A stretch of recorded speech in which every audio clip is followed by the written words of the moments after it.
So say hello to OnePlan's Sofia GPT. Sofia is the name of our, let's just call it AI as a collaborator, our partner in doing this.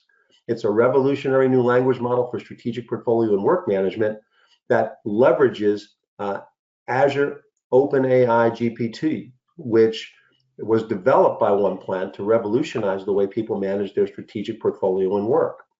It really is designed so that it can understand natural language questions, respond to you in real time, and really helps you streamline the strategic planning and the decision-making process.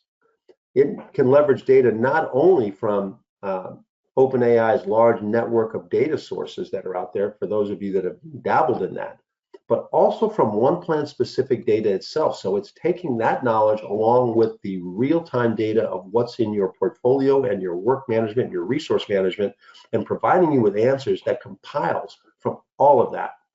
Now, OnePlan Sofia GPT automates several tedious and time-consuming tasks.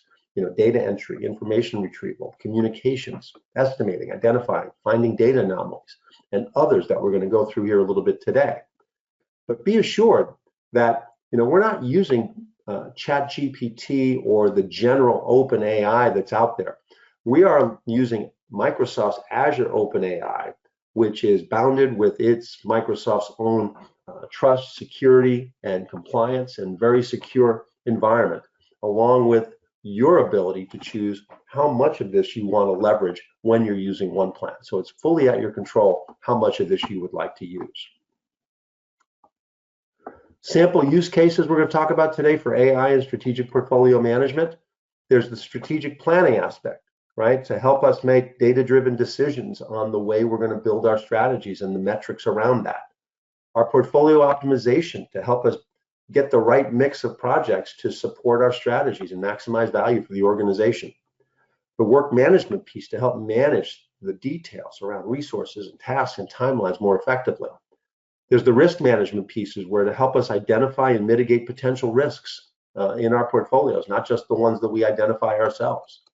From a resource allocation perspective, we can optimize resource allocation across projects and team and get assistance from our AI assistant in Sofia GPT to make that happen. And then investment forecasting helps us organize and manage project cost budgets and track those and help alert us to things that require our attention so that we can redirect as needed. So these are just some of the areas that we're working on. And be aware that we are in the first, let's just say, releases of Sofia. And this is getting better very quickly over time as it learns more and it takes in more about what we're doing and the more aspects of what we're doing with strategic portfolio management in OnePlan. So let's start with the idea of AI-driven strategic planning in OnePlan. So what are some of the things that we can get accomplished? Well, we can definitely increase productivity by streamlining the OKR development process, reducing manual input, and even automating those tasks and creating a strategic plan. It can help us improve alignment by analyzing business performance metrics and identifying areas for improvement and helping ensure alignment where it's missing. And then there's data-driven decision-making where it can use predictive analytics to forecast outcomes of our OKRs or objectives and key results, maybe identify certain roadblocks and help us make decisions to mitigate those things and overcome things that we're facing. And just overall optimization of those things is what we have available to us. Now today, what I want to do is go through just some samples here of questions that we could ask regarding strategy. And for example, a question might be, as we're looking at OnePlan's strategic plan, is provide a list of viable OKRs for a digital transformation office. So let's just say I'm trying to build a strategy for a digital transformation office. What might some of those OKRs be? And by asking it that question, if we look here, we click on Sofia, we ask it the question to provide me a list of 5 viable objectives and key results for digital transformation. And it will give me them. And it's suggesting now, it looks like it will suggest 5 objectives and supporting key results for this. So for example, improve the web, the objective is enhance the digital experience for customers, employees objective. And key result, improve website experience by reducing the average load time by 30% within 6 months. achieve a minimum 90% satisfaction rate on digital service user surveys. The idea is it's giving me ideas here for a strategic plan of the things that I might want to consider for a digital transformation office. Now, if I go into a specific strategy, say, and I'm looking what kind of key results or tangible measures could I come up with for this objective of generate more marketing qualified leads, what would that potentially be? So if I ask it that question, provide a list of viable key results for this objective, it's going to look and it's going to do a little bit of thinking, and then it's going to give me some suggestions. So it gives me a list here of a number of possible key results. And if I look at the first one, increase conversion rate of website visitors to marketing qualified leads by 15% by optimizing website design, user experience, and calls to action. So this is a tangible measure that we can measure to get this overall objective and see that are we making progress towards doing that. Let's see, number 3, implement and refine a lead scoring system to accurately identify and prioritize the marketing qualified leads, MQLs, resulting in a 20% reduction in time spent on unqualified leads by the sales team. Make better use of our time by focusing on the more high quality leads, etc. But you get the idea. It's giving us suggestions on what some of those key measures might be that we might want to consider tracking. Another one on the strategy area, how about analyze business performance metrics and identifying areas for improvement? So if I run this one and it asks the question, analyze business performance metrics and identifying areas for improvement, I'll look here and let me just pause it after the first couple. And if I look at this, it says, once again, on the generate more marketing qualified leads, tells me that that status is at risk because we are off track on that. And the key result is significantly off track, and that we need to monitor the component pieces of there, like email open rates, click-through rates, and conversion rates, and adjust and maybe change our tactics a little bit as we go through here. Or as we go in here and look at grow our corporate global business. This says it's on track, but then even though it's on track, we must ensure that the global expansion efforts are maintained or increased to achieve the desired sales growth. So there's some companion key results here that might have impact to achieving our overall strategy that these key results are designed to support. And then probably a fourth one is analyze data to identify patterns, opportunities, and potential risks. So if I go ask it that question, and have it give me its take on that, it's going to give me a lot of details on patterns. Is that most of our higher priority objectives are related to product development, marketing, and corporate growth. It says here that we have a number of opportunities to improve our customer excellence or transforming our corporate culture, or once again, generating the more marketing qualified leads. Potential risks, identifying some of these about the at-risk objectives and listing what those might be that we want to focus on, or our off-track objectives, and then basically said based on the analysis, it's recommending the organization more closely monitor the at-risk objectives and reallocate resources as needed to the more higher impact ones that we have on hand. So once again, natural language, asking these questions conversationally and coming up with a number of different things. Now, quite frankly, you could potentially phrase things and look at and get better at questioning Sofia and coming up with more in-depth or more focused answers depending on how you ask those questions. Exciting stuff. Analysis. We're getting an assistant that can help us, a sounding board for our ideas, etc., as we walk through that. Now, the portfolio optimization piece, it can help here with data analysis on the portfolio and help us interpret what the context of our overall status of our portfolio really means to us. Helps us with prediction and forecasting on different scenarios. A risk assessment of where the risks are in our portfolio, and maybe even help us optimize that portfolio to some degree. So give me a couple more examples. Question might be, provide a summary of the portfolio data. So it's going to be looking at the portfolio data that's actually in OnePlan and give us a summary of what it thinks about that data. So let me run this one. And we'll ask it the question, provide me with a summary of the data in my portfolio. Pretty general question. And if we look at this, you can see that it's kind of tallying and summarizing some of the key points on active and proposed and on hold. You know, how many of our projects are on track, off track, the budget ranges, percent done on these, the prioritization scores of this, etc. So it's giving us some metrics in here compiled and tallied in a way that we can just look at it in a very succinct way. So it's helping us with an assessment of that information. Now, it may also ask a follow-on question in this particular case, which projects are highest risk and explain why. So if I continue to run this and let it ask us about this portfolio, it says the highest risk project is support customer using mobile, which has an at-risk status.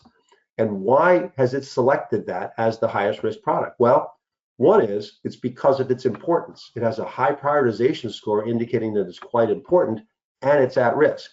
It has a number of different active issues that are causing concerns or delays in the project. And out of the total tasks, we have a number of them, or a high percentage, that are either late or not started yet, indicating that we're probably not going to deliver on time. And then we have a considerable budget variance, meaning we're overrunning on cost as well. So once again, factors that we should consider as we're looking at analysis of what maybe our highest risk, highest impact project might be. Now, we also have a what-if modeling capability within OnePlan called the Modeler. And it helps us in what we want to do with selecting projects, with what we want to do about the timing and the staging of projects, so when we're going to do things, let alone how we're going to do those, and assess how it aligns with our strategies, etc. Now, we might ask the question, which plans allow me to maximize benefits while minimizing budget, get the most bang for the buck, get the most benefits for the lowest investment? And if we ask it that question, we can maybe glean some insights from that. So as we're looking here and we look at the projects, it's giving us some benefits to budget ratios here to identify potentially which ones are the highest value ones for the maybe the best return on investment on the benefits, but also with the least investment. So we can ask those questions and have it assess that for us a little bit as we go through. On the follow-on to this, after it ranks all these, we might ask it a question, are there any projects that we can cancel, or which ones should I cancel? And as it's thinking, it gives me some criteria of what we should look at when deciding to cancel a project. And it's given me some candidates to think about things that, a couple that we already have on hold that we might consider just getting rid of altogether. And that there's other things that we might have to factor and consider into this as we get suggestions on which projects I should cancel. So once again, great insights again that might factor in, or does factor in, dimensions that we might not compile all into one analysis of our own. Now, if we go next into the area of work management, which is tactically executing on these plans with the projects and the tasks and all those things, there's things that OnePlan and Sofia can help you with on work plan creation. It can help create and manage work templates for common types of work and help put those things in place and give you suggestions on the best plans to put in place. Once again, risk assessment on a schedule basis level, down to the individual task level, and even suggestions on optimizing those schedules in the ways that we might better perform and deliver things more quickly and maybe in a more quality fashion. So these are things that we can tackle in here as well. So for the project managers, for example, this is a great assistance. So for example, my first question I might ask in here is, build a project schedule for smart home automation. So if I create a new plan with just maybe a sketching of data that's available to us about that, I could come in here and ask it, after I initially create a new project, I'm going to align it with a program here. I'm going to give it a name. I'm going to give it some metadata to categorize this project a little bit. But then in the work plan itself, in the schedule, I'm going to ask it to create a template. Now, there's all kinds of ways. We can have stored templates, online templates, import templates, those types of things, but I'm going to ask the AI, Sophia, to generate a template. And I'm going to ask it to create a template for a smart home automation system. And it, based on its experience and knowledge, has given me a template, allowing me the opportunity to map the resources to that template, and then actually put it into OnePlan as your schedule. And while I'm in there, I can actually come in here and do things like create dependencies across this, so we can have a sequencing of events, tailor this a little bit with the dimensions, or even add tasks to this, to the template, as I see fit. But once again, in those few steps, it gave me a base schedule or a template that I can work with as I go through. Now, the second question it might ask is rank the tasks by highest risk in that template. And in that, it's basically given me some information and ranked the task by the highest risk. Number one is develop smart home. That is critical to the task of the project because it involves integrating various hardware and software components in a seamless manner. So it is high risk just by the nature of the work there. We might look at, let's look at number 5, deployment and maintenance. The risk is medium, but the deployment and maintenance may be at risk because deploying a smart home system requires careful planning and execution that all the components are installed correctly and they function seamlessly together. There may be some network configuration issues, there might be compatibility, and other things that we might encounter as we go through. So it's raising these as potential risks to succeeding with this build home automation system. And then I guess as we go to another use case on work management, we could optimize the schedule, duration, and cost for this smart home automation system. So if I go in here and say, okay, it's given me this template, maybe the way I've laid it out, maybe I can optimize this a little bit because I did put some dependencies in there and I sequence things. So what I might want to do is highlight number 1, where I could sit here and say, there's some things I could do in parallel that would save 2 days. I could do to define the project scope and identify stakeholders together. On number 2, I might go back and let's see. Oops, excuse me. Let me go back here in the optimization. And it was giving me a summary and saying that there's work I can do in parallel. There's work that I could combine in order to save some things. So we can overlap and do things concurrently to save 10 days in here. And then overall, it can give me an idea of what that optimized schedule would be. So at the bottom here, it's basically showing me the schedule that it proposes down below and when it should happen with all the effort that's there. So it's basically optimized the schedule that's in there today and will reduce my overall duration by 9 days, from 58 to 49 days. So the effort would remain the same, but we can optimize the schedule and reduce cost by reducing the resource time spent on each task. So the idea here is that this optimization can be very powerful as we try to use this in the more tactical and the scheduling sense within the solution. If we take this to the concept of risk identification and mitigation, we can use Sophia to help us identify and categorize risks. We can predict future risks that we may not have considered yet, and maybe even recommend mitigation strategies once those are identified to make sure that we have a plan for how to deal with them as they come up. So in this particular case, the question is identify potential risks and how to mitigate them. In this particular case, it's going to go into our risks area, which we have not built any risks yet, and ask this question. And as we go in here, it says the potential risks of privacy and security risks. That gives us the potential risks in that area. It gives us mitigation strategies. It gives us interoperability and compatibility risks, and it gives us the potential risks there and mitigation strategies. So it's given us risks by categories, the specific potential risks that are there, and then suggesting mitigation strategies that we can put in place to help us avoid those risks. Once again, great information, great analysis, that would take us huge amounts of time and effort if we could ever come to that combined analysis on our own. Then there's the resource capacity planning. Big pain for people and organizations doing portfolio management is the overall resource capacity planning. And Sofia can help us with resource allocation, with the capacity planning itself and putting those plans in place, optimizing plans that we already have in place, and then even predictive talent acquisition to see what skill sets or what roles we might need to hire to, or where we might be overstaffed. So as we look through that and we come into something like this, we're going to ask it to rank the highest risk resources and explain why they're considered higher risks.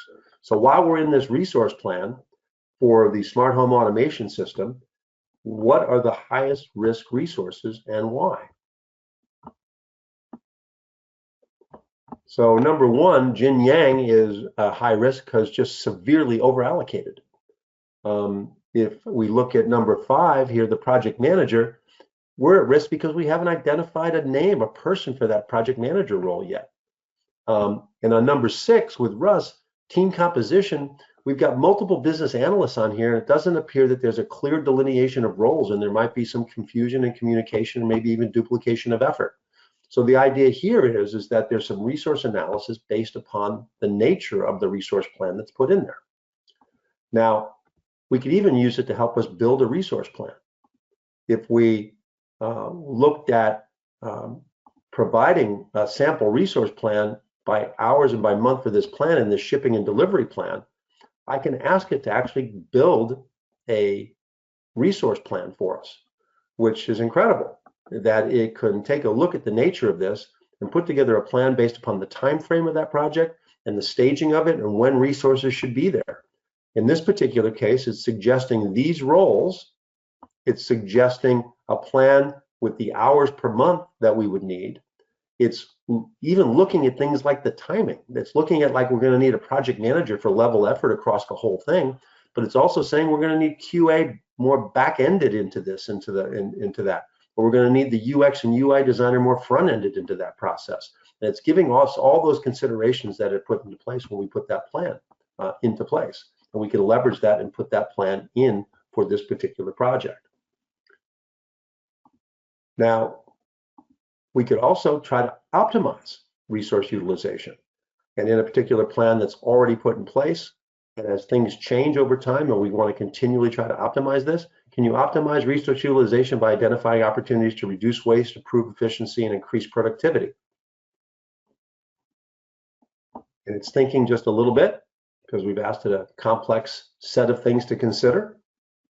And it will come back to us pretty quickly with what it is it thinks. And it's identifying the over allocations that we should focus on. It's giving us an idea to cross-train some employees that might be underutilized that could provide multiple roles that we want, streamlining processes, utilize some resource leveling, and planning for contingency. So there's a number of things it's giving us as suggestions to optimize this, both tangibly as far as specific areas to do and some things more subjectively to consider as we do that. So once again, helpful information that Sofia provided us that we might not have come up with on our own. And then if we're short on resources, which we often are, we could look at an overall resource capacity plan that factors in all the initiatives and all the resource allocations in there. And you can see we have a lot of red and over allocation in this particular resource plan. If I come in here and I want to ask it, what resources do I need to hire or where am I short? It's going to think about that and it's going to give me an idea what it thinks that should be. So as it's listing these things out, it's giving me some analysis on this. It's telling me that high workload for business analysts coming up with multiple overage and committed hours. It's giving me an idea of what we need on the developer ranks. So, IT project managers have substantial workload and some overages in certain periods. So we may need some additional resources there. So the idea is it's all based upon the data that's in there and projections. And Sofia will even look at historical context as well. So if we come in here and we're going to ask it another question, how many resources would I need to hire by role in order to make that happen? to take this yet another step further, to drill in, it basically says I'm going to need 2 additional IT business analysts, 2 to 3 additional developers, 1 additional marketing specialist. Looks like I'm fine in human resources and finance and in operations. But in IT project managers, I need 1 to 2 additional resources to handle the workload. So once again, giving me a look ahead on my staffing requirements, not just with the tactical things that I'm working on right now. And then there's the financial aspect of this, where we're talking about investment forecasting and predictive analysis, where we can predict forecasting of costs and identify patterns and predict future costs. Optimize spending, provide real-time insights into where we need to make some adjustments and where corrective actions might be needed. So here I'm looking at a financial plan in OnePlan, and I'm going to ask it, what are the key insights and trends that can be inferred from the financial data? And as I look at this, it's going to ask the question, and as it goes through this, it's giving me a list of things to consider in its analysis. I'm going to give it a second here to do this. So if we look at this, number 3 says project manager, expenses shown an unusually high spike in November 2023, which is significantly higher than other months. This suggests there may be an important project milestone or activity during this month that necessitates additional project management efforts or resources. Or is that spike an anomaly? Once again, it's calling our attention to a nuanced spike that we might have to take a look at. Okay, let's continue. It's going to ask a second question in here, about does it have any recommendations? And in that, we asked it, it's basically going to tell us that review budget allocation for critical phases. Since there's an increase in the budget for developer between September and October, it's essential to reconfirm that that's indeed the case. On the 3, it's investigate, again, that spike in the project manager costs, and does that spending really need to happen in order to make that happen, as well as some other things to consider. It's even got a polite response to a thank you that we gave it, and gave us a you're welcome, and it gives us, wishes us good luck on our project and financial planning. I guess the last one I'm going to go through here, hopefully you're finding these interesting. I find them exciting because this is stuff that we just months ago we didn't have access to. And here I can ask it to actually help me write a project summary email for my manager for this particular project, support customer using mobile app. And I'm asking it to write it a summary email about the context of this particular project. And here it is, putting it in an email format. Hope this finds you well. Stating the project objectives, encapsulating the progress that's been made, key metrics on budget, forecasts, and actuals and variance, current effort and how much has been done so far, project health KPIs, and what's on track and what's at risk, what's happening on the next phase of the project, things that we need to keep an eye on. And once again, all in an email format that we can send and copy and send off to our manager. Pretty exciting stuff. It understands a lot of this based on the data that's there, its experience, and the knowledge it has from the learning that it's been given. So exciting stuff. So hopefully you saw some samples in those areas, whether it be the strategy area, the portfolio area, what if analysis, the work management tactically with tasks, risk assessment, resource capacity, and financial. These are just some of the areas that we're tackling. And this is just going to only advance from this point forward. And I want to reiterate to you that OnePlan with Sofia GPT is available now. Even if you trial OnePlan right now, and we'll talk about that in a little bit, you'll get access to Sofia GPT and be able to see for yourself how powerful this is. Now, if I was going to give you an example just to show you, Sofia, wherever you're at in the application, Sofia is available to us here in the lower right-hand portion. And if I can ask Sofia, it will give us some examples of things that we might want to ask, right? It might say, I could even invent one. I could just say, what objective would